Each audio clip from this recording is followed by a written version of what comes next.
might have heard, but later this month, Deadpool and Wolverine will be releasing in theaters. And leading up to it, I wanted to share some of my more in-depth thoughts on some of the Wolverine and Deadpool films that I didn't previously cover on my channel. As I'm rewatching all of the X-Men films, I can't do individual videos about all of them, but the ones specifically about our title characters, I thought I'd do a little bit of a deep dive into. And so this is a little bit of a review. It's a little bit of a discussion about what went wrong here on so many different levels. Be sure to join me down below in the comments section. What did you think about X-Men Origins Wolverine? When it comes to this movie, this is almost like the perfect example of a cinematic polished turd. As there's all sorts of things about it that are glossy, slick Hollywood, but it's built on a terrible script with plenty of awful ideas. And it's so frustrating because it has a great lead character played by a great actor in that role. It has some great side casting, where this is where Ryan Reynolds was cast to play Deadpool. And it's telling the Weapon X story for Wolverine. So back in the 90s, when I grew up watching X-Men the animated series, I always loved origin stories, so I kind of became obsessed with Weapon X. And then they were going to make a Weapon X movie about the X-Men origin story of Wolverine. And somehow they got all of this wrong. They even have perfect casting of Ryan Reynolds as Deadpool in this movie and somehow got it all wrong. And it's tough to even know where to begin to unpack the mess. But part of what you need to understand about this movie is that it was one of the victims of the writer's strike from 15 years ago, where Fox wanted to keep the X-Men franchise going. They had this idea to do origin story movies. So it was going to be Wolverine and Magneto. And the Magneto one essentially morphed into X-Men First Class. I would say one of the best X-Men movies. And Wolverine, which is possibly the worst of the X-Men movies. And they were working on it. And they had to go into production without really having a complete script. Another interesting little factoid about this movie, it had several different writers attached to it. One of them is a guy named David Benioff, who went on later to do Game of Thrones. Famously, and then infamously, he's one of the two guys that ran that show from beginning until they ran it into the ground at the end, where when he was working off great source material, he did great work. And when he was working off of Cliff Notes, he did very bad stuff with that show towards the end of it. And it's just interesting. Another example of a project where working off rough stuff under time constraints, and his name is attached to a movie infamous for its terrible script, infamous for its horrendous ideas. When you watch this movie, it feels like a movie that doesn't know exactly what it wants to be. It doesn't know what it wants to focus on. And so it just kind of throws a lot of ideas out there. And this is what happens when you have a movie that's essentially being made by committee, where a bunch of executives know they want to make a Wolverine movie, and all of them have their own thing that they want to include. All of them have their thing that they want to try. And so you bring in a series of writers to try and incorporate all of these ideas. But it's not any one person's idea that they're passionate about. It's not any one focus. It's a bunch of different things. So you watch this film and it has essentially 4 different beginnings to it. One of them is about Logan and Sabretooth 160 years ago, 170 years ago, meeting each other and deciding to be best buds and having this thing about Logan killing his real dad. And it just it sets up where they met each other, and it's like, this is really heavy. There's a lot of ideas in here. And then it just jumps away from that. We don't unpack any of this. We just establish this scene that these two guys are both almost 200 years old. And then we montage through the Civil War, World War I, World War II, Vietnam, Korea. We montage through all of these wars. Second beginning to the film. And then we show them on a mission in the 1970s with Stryker, opening number 3. And then our actual plot begins with Logan as a lumberjack. And he's in love with this woman. And something happens. And in a sense, all of these pieces do kind of go together. They track with plot points that run throughout the entire movie. But it also feels like there's a lot of ideas being introduced. There's a whole lot in here. And we don't know what we're supposed to zero in on. We don't know what the most important detail is because the movie doesn't know what the most important detail is. So what was all this stuff about Logan's dad? He's had a rough life. I don't know. Besides that, I don't know. What does it matter? I don't know. It just throws an idea out there and then it shows them battling wars throughout the decades. That's pretty important, but it doesn't tie into any theme throughout the rest of the movie. That like they're constantly fighting is kind of in there, but it doesn't matter for the actual journey that Logan is on in this film because the movie can't decide what it's about.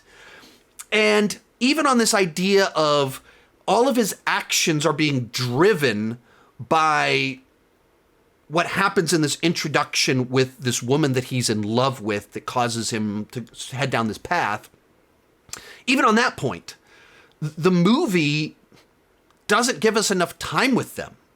Like, it's not like all this stuff on him and his history is, he was just searching for love. No, it shows him his relationship to Sabretooth, that they've been around together for a long time.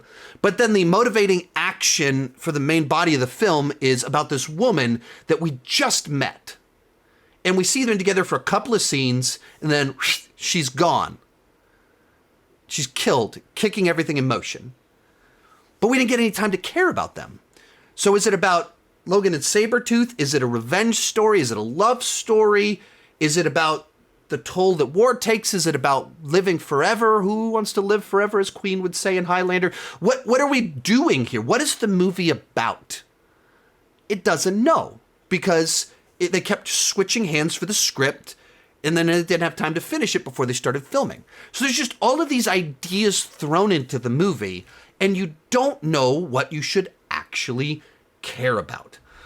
And because the movie's only an hour and 45 minutes long and we're showing them as kids, we're showing them montaging in war, we're showing them in the 70s, we're telling this story in the 80s, we're setting up a love story, we're doing the Weapon X story, we're doing a revenge story, and then we haven't even talked about this yet, but it tries to do kind of like, hey, look, it's a lived-in world of X-Men. So we're meeting Gambit, we're bringing Gambit into the mix, and we're hanging out with Blob for a little bit. Oh yeah! We're introducing Scott Summers. We're doing a cameo for Professor X. Like, it's doing all of these different plot lines, and the movie's only an hour and 45 minutes long. So it just rushes through all of them. And so everything it touches, it kind of destroys. The X-Men continuity, destroyed. It makes absolutely no sense in the context of this movie. Sabretooth and his relationship to Wolverine in X-Men 1, destroyed. There's no way to reconcile X-Men 1 with this movie other than to say multiverse. The Weapon X plotline, Wolverine's origin, destroyed. Classic, beloved comic book stuff, and it's just rushed through so quickly.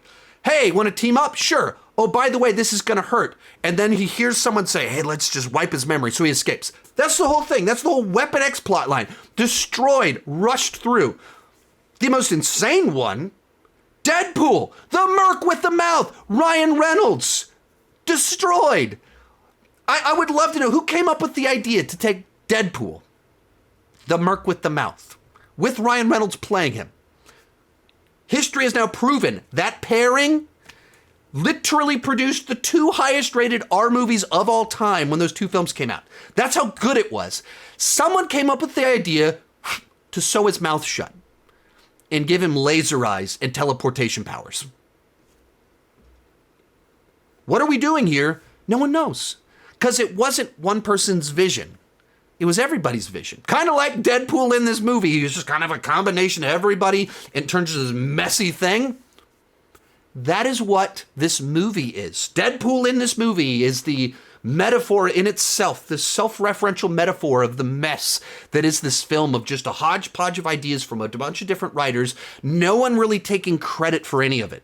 No one saying, I came up with it, this was my plan for it. Instead, it's just a mess of ideas. None of them properly explored, none of them earned, all of them thrown together, and once again, polished turd, so it is coherent enough.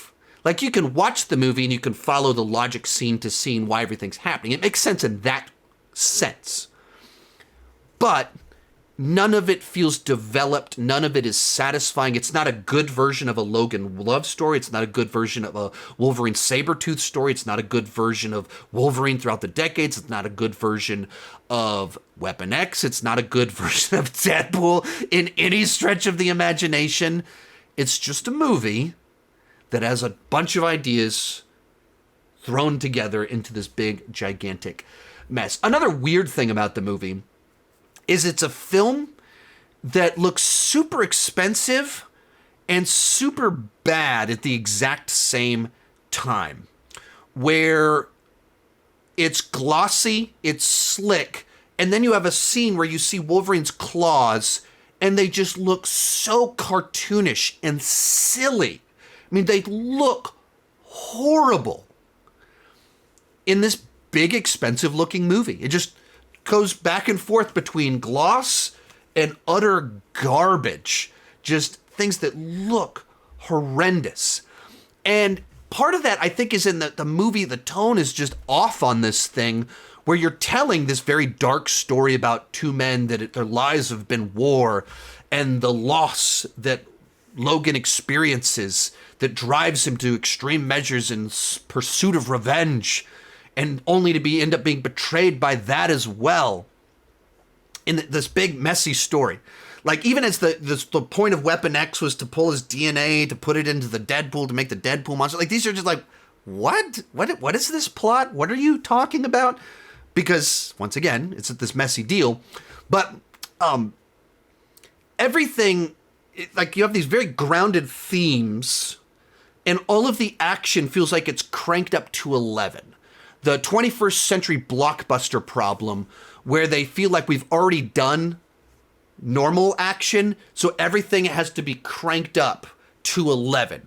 So you have a chase with Wolverine, a motorcycle, and a helicopter. Okay, cool. That's pretty exciting. A mutant on a motorcycle being chased by other mutants in a helicopter. That's exciting. But they turn it into a live-action cartoon where eventually Wolverine, like, blows up a car, jumps off of the explosion to battle the helicopter, which is like a video game sequence. It's like, just, what? That is cartoonish. Or Deadpool runs into a movie at the beginning and starts spinning his swords around and blocking bullets. But it just looks like something out of a Looney Tunes cartoon, because he's just doing this so fast and chopping up bullets, and you're like, what? What am I seeing right now?